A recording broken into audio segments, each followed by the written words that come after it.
কেনাটা আবারও তো ভালো আছে, দেখি কাস্টমার যদি আসে ইনশাল্লাহ তাহলে আরও ভালো হবে।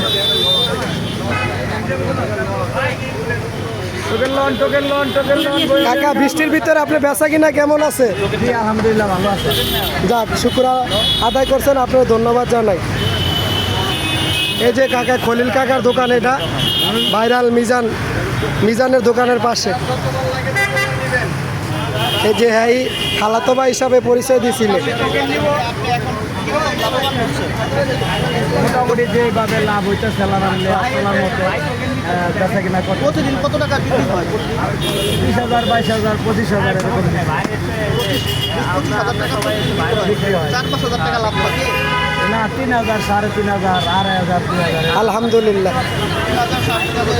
লোকজনদের দিয়ে আমার 1,800 টাকা থাকে।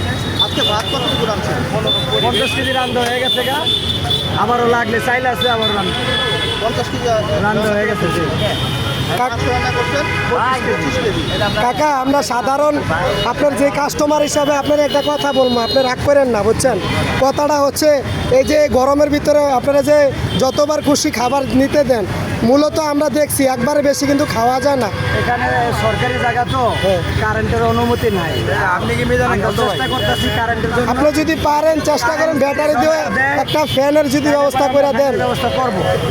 একবারে বেশি কিন্তু খাওয়া যায় না এই গরমের ভিতরে। আপনারা দিচ্ছেন হিসাবে যতবার খুশি আনলিমিটেড, কিন্তু বাবা সত্যি কথা একবারে দেয় দেখলাম অনেকে, একবারে বেশি কিন্তু খাওয়া যায় না ভাই। কারেন্টের লাইকে আবেদন জানাইছি, আমাদেরকে একটা ব্যবস্থা করবে। একবারে বেশি কিভাবে মানুষ তো খাই পারে না ভাই, গরম গরম ভাই। বালাই দিলে সমস্যা করে নষ্ট করে, কিন্তু কিছু করার নাই। খাবার নষ্ট করলে আবার আল্লাহর কাছে জবাবদাহি করতে। বাবার যেহেতু ভাইরাল জায়গা, তাইলে এখানে একটা সমস্যা আছে যে মানুষ বলবো দেখেন কত বাড়ি দিতে পারে 3 টাকা। তো আসলে এরকম না। ভাত মূলত যা খাইতে পারবো তাই নিচ্ছে, কিন্তু ব্যাপারটা হচ্ছে কি যে গরমের জন্য খাওয়া সম্ভব অসম্ভব হয়ে গেছে। ঠিক আছে, এই জন্য আসলে ভাই 3টে টোকেন দেন যদি পারেন কাকা, দুইটা আপনি কিছু কইরেন বুঝছেন। 3টা